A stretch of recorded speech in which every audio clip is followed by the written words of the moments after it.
Pilot project છે AICC જિલ્લા સ્તરે અને બ્લોક કક્ષા એટલે કે તાલુકા કક્ષાને મહત્વ આપીને એને મજબૂત કરવા માટેનું જે નક્કી કર્યું છે, નિર્ધારણ કર્યું છે, એના ભાગરૂપે કોંગ્રેસ પક્ષના અમારા રાષ્ટ્રીય નેતા, લોકસભામાં કોંગ્રેસ પક્ષના સમગ્ર વિપક્ષના નેતા શ્રી સન્માનીય રાહુલજી હાલ થોડા સમય પહેલા જ ગુજરાતમાં સ્થાનિક સ્વરાજ્યની ચૂંટણી પૂરી થઈ, પરિણામો પણ આવ્યા. કોંગ્રેસની વાત કરવી છે, કારણ કે વિધાનસભા, લોકસભા અને સ્થાનિક સ્વરાજ્યની ચૂંટણી, આ ત્રણેય ચૂંટણીના પરિણામો અને ત્યારબાદ એ વિપક્ષ એ કોંગ્રેસની સીટો કે ખૂબ નબળી આવી હતી. કારણ કે અમુક એવા કોંગ્રેસના દિગ્ગજ નેતાઓ જે કોંગ્રેસમાંથી છેડો ફાડી અને ભારતીય જનતા પાર્ટીમાં જોડાઈ ગયા હતા, એની અસર પણ કદાચ કોંગ્રેસમાં જોવા મળતી હોય. કોંગ્રેસ પર ઘણા બધા આરોપો પણ લાગ્યા હતા. આ બધી ચર્ચાઓ થઈ રહી હતી ત્યારે મહત્વના સમાચાર સામે આવ્યા કે 64 વર્ષ પછી ગુજરાતમાં કોંગ્રેસનું રાષ્ટ્રીય અધિવેશન યોજાવા જઈ રહ્યું છે. ત્યારે તેને લઈને ગુજરાતમાં રાષ્ટ્રીય નેતાઓના આગમન શરૂ થયા છે. રાહુલ ગાંધી 7 અને 8 માર્ચે ગુજરાતના 2 દિવસ પ્રવાસે આવવાના છે. તારીખ 8 અને 9 એપ્રિલે 2025ના રોજ યોજાનાર એઆઈસીસી અધિવેશનનું સ્થળ નક્કી કરવા માટે એઆઈસીસી સંગઠન મહાસચિવ કેસી વેણુગોપાલ અમદાવાદ આવ્યા છે. નમસ્કાર, આપ જોઈ રહ્યા છો ન્યૂઝરૂમ અને આપની સાથે હું છું ભાવિક. પહેલા તો તમે અમારી ચેનલને સબસ્ક્રાઇબ ન કરી હોય તો અમારી ચેનલને સબસ્ક્રાઇબ કરી લેજો, બેલ આઇકનને દબાવી દેજો, જેથી કરીને પડે પડના સચોટ સમાચાર તમને તમારા મોબાઈલ પર તરત જ મળી રહે. રાહુલ ગાંધી ગુજરાતમાં આવવાના છે. ન તો હમણાં કોઈ ચૂંટણી યોજાવાની છે કે કશું જ નથી, પરંતુ કોંગ્રેસ ઓલરેડી ખાડામાં ગઈ છે. હવે એને ઊભી કરવા માટે સ્થાનિક નેતાઓ મહેનત કરશે, ઉચ્ચ નેતાઓ ઉપરથી આવશે. હવે રાહુલ ગાંધી પોતે આવી રહ્યા છે તો શું કઈ ફરક પડશે કોંગ્રેસની અંદર કે ભાઈ કોંગ્રેસ મજબૂત થઈ શકશે? સત્તા પક્ષ સામે ટકી રહેવા માટે કોંગ્રેસ હવે શું કરશે, એવી કોઈ રણનીતિ અપનાવશે કે કેમ? એ 7 અને 8 માર્ચે જે અમદાવાદમાં આજે અધિવેશન યોજાવાનું છે, ચર્ચાઓ થઈ રહી છે. અમદાવાદમાં ગુજરાત કોંગ્રેસ કાર્યાલય ખાતે આ અંગે એક મહત્વપૂર્ણ બેઠક મળશે. કોંગ્રેસના રાષ્ટ્રીય અધિવેશનને લઈને રાષ્ટ્રીય નેતાઓના આગમન શરૂ થઈ ગયા છે. તેનું શરૂઆત 7 અને 8 માર્ચ લોકસભા વિપક્ષ નેતા રાહુલ ગાંધી 2 દિવસ ગુજરાત પ્રવાસથી શરૂ થશે. રાષ્ટ્રીય અધિવેશન પહેલા રાહુલ ગાંધીની મુલાકાત ખૂબ મહત્વની અને સૂચક માનવામાં આવી રહી છે. કાર્યકર્તાઓ સાથે સંવાદ કરશે. રાહુલ ગાંધી પોતાની મુલાકાત દરમિયાન પોલિટિકલ અફેર્સ કમિટીમાં ભાગ લેશે. આ સાથે જ પ્રમુખ, પૂર્વ પ્રમુખ, વિપક્ષ નેતા સાથે મીટિંગ કરશે તથા સેલ ડિપાર્ટમેન્ટના હોદ્દેદાર, ધારાસભ્યો, પૂર્વ ધારાસભ્યો સાથે પણ મીટિંગ કરશે અને ગુજરાતના કાર્યકર્તાઓ સાથે પણ સંવાદ કરશે. અધિવેશન માટે શોર્ટલિસ્ટ કરવામાં સ્થળોના નિરીક્ષણ માટે જશે. સાથે સાથે કેસી વેણુગોપાલ આજે અમદાવાદ પહોંચ્યા હતા. મોટી સંખ્યામાં કાર્યકર્તાઓ એરપોર્ટ પર તેમને આવકારવા માટે, સ્વાગત કરવા માટે પહોંચ્યા હતા. 8 અને 9 એપ્રિલ યોજાનાર કોંગ્રેસના રાષ્ટ્રીય અધિવેશનની તૈયારી માટે તેઓ અમદાવાદ પહોંચ્યા હતા. આજે અધિવેશન માટે શોર્ટલિસ્ટ કરાયેલા સ્થળના નિરીક્ષણ માટે જશે. ત્યાં કેસી વેણુગોપાલે અમદાવાદમાં સરદાર વલ્લભભાઈ પટેલ રાષ્ટ્રીય સ્મારકની મુલાકાત લીધી અને સરદાર વલ્લભભાઈ પટેલને શ્રદ્ધાંજલિ અર્પણ કરી.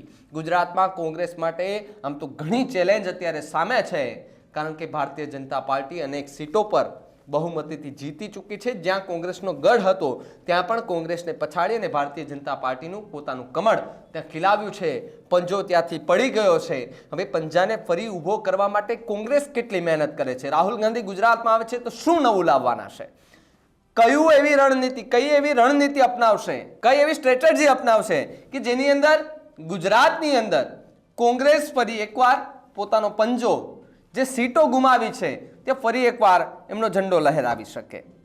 ગુજરાત પહોંચેલા કેસી વેણુગોપાલે જણાવ્યું કે રાષ્ટ્રીય અધિવેશનની સ્થળ પસંદગી માટે અને ગુજરાત ગાંધી સરદારના વારસાને આગળ લઈ રહ્યા છીએ. ગુજરાતમાં કોંગ્રેસ માટે ઘણી ચેલેન્જ છે, જેનો સ્વીકાર અમે કરીએ છીએ. ચેલેન્જને સ્વીકારી કોંગ્રેસ ગુજરાત પર ફોકસ કરશે.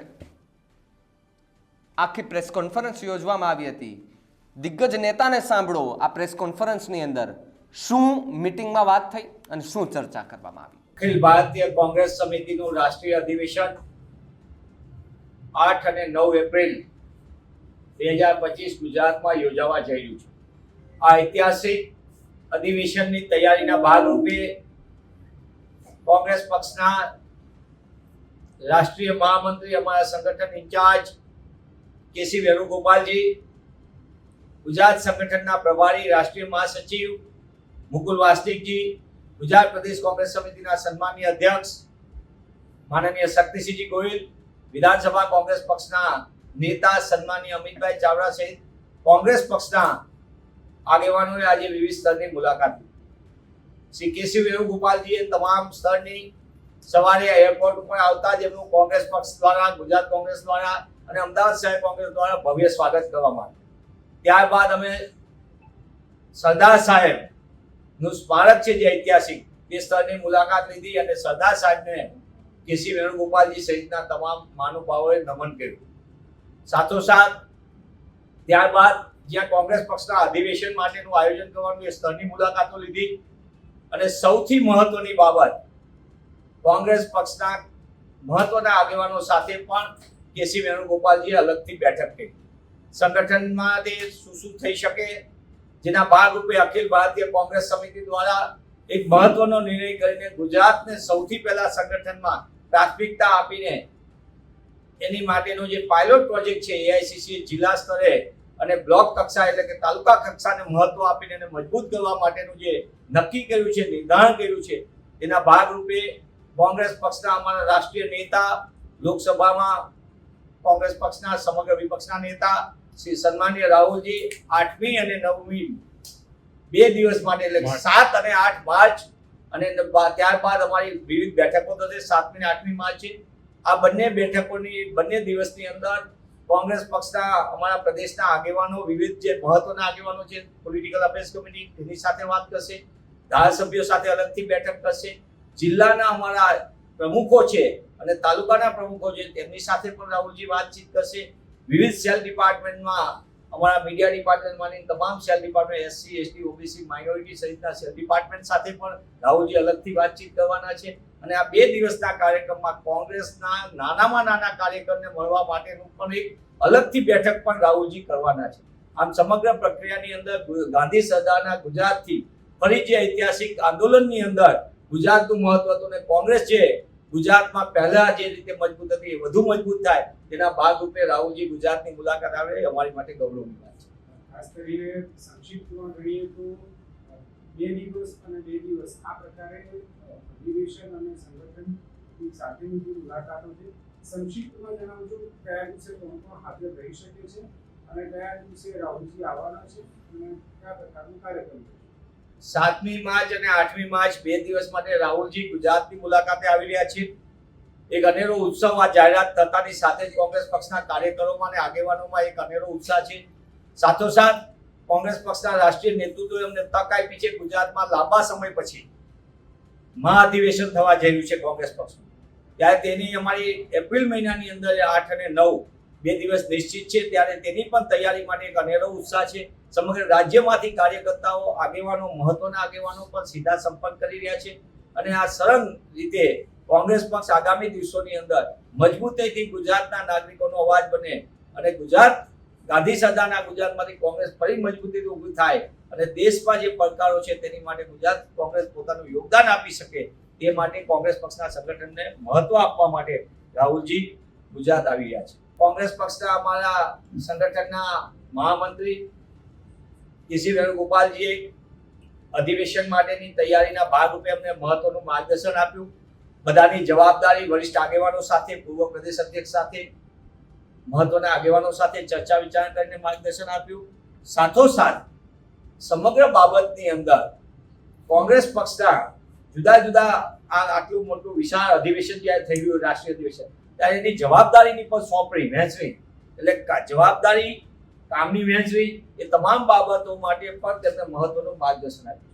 કોંગ્રેસ પક્ષની તાકાતની, સંગઠનની આટલા વર્ષોથી સત્તા ન હોવા છતાં કોંગ્રેસનો મહત્વનો જે રીતે કોંગ્રેસનો કાર્યકર વિચારધારા સાથે લડી રહ્યો છે તેને પણ અમને આવતા અભિનંદન આપ્યા છે અને આગામી દિવસોની અંદર તમામે સાથે મળીને એક લાંબા સમયની લડાઈ એટલે કે સમગ્ર રાજ્યની અંદર 14મી એપ્રિલના રોજ બાબા સાહેબની જન્મજયંતિ છે. 14મી એપ્રિલથી કોંગ્રેસ પક્ષ સમગ્ર રાજ્યની અંદર સંવિધાન બચાવો યાત્રા શરૂ કરવા જઈ રહી છે કોંગ્રેસ પક્ષ અને એની પણ એક આખો વિસ્તૃત કાર્યક્રમ તમને અલગથી આપવામાં આવશે. એટલે આજના દિવસની મહત્વની 2 બાબતો, એક તો 7મી અને 8મી માર્ચે ગુજરાત કોંગ્રેસના કાર્યકરો નાનામાં નાના કાર્યકરથી લઈને બૂથ લેવલના કાર્યકર્તાથી લઈને વરિષ્ઠ આગેવાન સાથે રાહુલજી જ્યારે ચર્ચા વિચારણા કરવાનો હોય, મને એમ લાગે છે કે આ કોંગ્રેસ પક્ષના કાર્યકર્તાઓ માટે અને આગામી દિવસોની અંદર આપણે 2017માં પણ જોયું હતું કે રાહુલજીએ સમગ્ર રાજ્યની અંદર નવસર્જન યાત્રા કરીને લોકોને દૂર દૂરથી આવતા લોકોને સીધા મળતા હતા. રાહુલજી મુદ્દા આધારિત વાત કરી હતી અને સમગ્ર બાબત આપતી હોય છે કે રાહુલજીનો અપેક્ષા મળે છે કે સમગ્ર દેશમાં જેમ રાહુલજી વિવિધ જગ્યાએ લોકોને સીધા મળે છે તે રીતે કોંગ્રેસના કાર્યકરો સાથે વાર્તાલાપ કરશે અને આનાથી કોંગ્રેસ પક્ષને એક નવી દિશા મળશે જે આગામી દિવસોની અંદર કોંગ્રેસનો કાર્યકર જોમ જુસ્સા સાથે ગુજરાતના સામાન્ય નાગરિકનો અવાજ બનશે. મને એમ લાગે છે કે આ સંગઠનની બદલાવની કોઈ પણ વાત હોય, મૂલ્યાંકનની વાત હોય, સતત ચાલતી પ્રક્રિયા છે. પણ સાથે સાથે અત્યારે અમારું સંપૂર્ણ ધ્યાન રાષ્ટ્રીય અધિવેશનની તૈયારી માટેનું છે અને રાહુલજી જ્યારે 7મી અને 8મીમાં છે ગુજરાત આવી રહ્યા હોય ત્યારે એ પણ અમારી માટે બહુ અગત્યનું. અત્યારે મહત્વનું એ છે કે ગુજરાતના નાગરિકોને કેમ ન્યાય મળે, ગુજરાતના નાગરિકોને કેમ હક મળે, ગુજરાતના ખેડૂતોને કેમ ન્યાય મળે, ગુજરાતના વિદ્યાર્થીઓને પરવડે તેવી ફીમાં શિક્ષણ કેમ મળે, ગુજરાતના યુવાનોને કઈ રીતે રોજગાર મળે. આવા સમગ્ર મુદ્દાઓ જે ગુજરાતનો નાનો નાગરિક પરેશાની વેઠતો હોય, મહિલાઓ મોંઘવારીથી પરેશાન હોય ત્યારે આ સમગ્ર બાબતને લઈને ગુજરાત અને ગુજરાતીઓના હક અને અધિકાર માટે અમને અનેરું માર્ગદર્શન મળે અને એ જોમ જુસ્સા સાથે કોંગ્રેસનો કાર્યકર ગુજરાતના નાગરિકોનો અવાજ બને એ દિશામાં અમે ધ્યાન કેન્દ્રિત કર્યું છે. અમારા રાષ્ટ્રીય મહાસચિવ પ્રભારી સમગ્ર સંગઠનના કેસી વેણુગોપાલજીએ સ્પષ્ટપણે કીધું અને લોકસભાના પટલ પર રાહુલજી આ વાત કીધી છે અને જે મોટી અમારી માટે મોટો પડકાર છે પણ સામે સાથે પડકારની સાથે સાથે તક છે. કોંગ્રેસના કાર્યકરોને મજબૂતીથી આ દિશામાં આપવા માટે સંપૂર્ણ રાષ્ટ્રીય નેતૃત્વ કોંગ્રેસ પક્ષના નાનામાં નાના કાર્યકરોને મહત્વ આપવા માટે રાહુલજીએ આ એક નવો પ્રયોગ કર્યો છે અને એનું ગૌરવ અમને એટલા માટે અમને સૌને છે ગુજરાતના કોંગ્રેસના કાર્યકર્તા તરીકે કે રાહુલજીએ અને સમગ્ર કોંગ્રેસ પક્ષે ગુજરાતને આ પાયલોટ પ્રોજેક્ટ માટે પસંદ કર્યું છે. તો જે રીતે 7 અને 8 માર્ચે કે હમણાં જ હવે ટૂંક સમયમાં 2 થી 3 દિવસની અંદર રાહુલ ગાંધી ગુજરાત આવી રહ્યા છે. ગુજરાત આવવાની વાત શરૂ થઈ ત્યારથી જ કોંગ્રેસના નેતાઓમાં ભાગદોડ મચી ગઈ છે કે ભાઈ આપણા નેતા આવે છે એટલે કંઈક હવે નવું કરવાના અંદાજ સાથે રાહુલ ગાંધી હવે ગુજરાત આવી રહ્યા છે. ગુજરાતમાં હવે કઈ સ્કીમ અપનાવે છે, કઈ રણનીતિ અપનાવે છે, કયો રસ્તો અપનાવે છે, કોંગ્રેસના તમામ કાર્યકર્તાઓ, હોદ્દેદારો, ધારાસભ્યો, પૂર્વ ધારાસભ્યો આ બધા જ લોકો જોડે બેઠકો યોજવામાં આવશે. બેઠક યોજીને એમની સાથે ચર્ચા વિચારણા કરવામાં આવશે કે હવે શું કરવું, રણનીતિ શું કરવી, અધિવેશનને લઈને શું કરવું. એની સ્થળની જે બધા પસંદગી વેણુગોપાલ છે એ પણ આજે આવ્યા હતા. રાહુલ ગાંધી ગુજરાતમાં આવી રહ્યા છે કારણ કે ગુજરાતમાં કોંગ્રેસ નબળી પડી ગઈ છે, સત્તા પક્ષ સામે સાવ નબળી પડી ગઈ છે અને નબળી પડેલી કોંગ્રેસને ઊભી કરવા માટે શું રાહુલ ગાંધી હવે નવો રસ્તો લઈને આવે છે તો સમય આવતા જ ખબર પડશે. રાહુલ ગાંધીના ગુજરાત આગમનને લઈને તમે શું માનો છો અમને કમેન્ટ કરીને ખાસ જણાવજો. જોતા રહેજો ન્યૂઝ રૂમ. નમસ્કાર.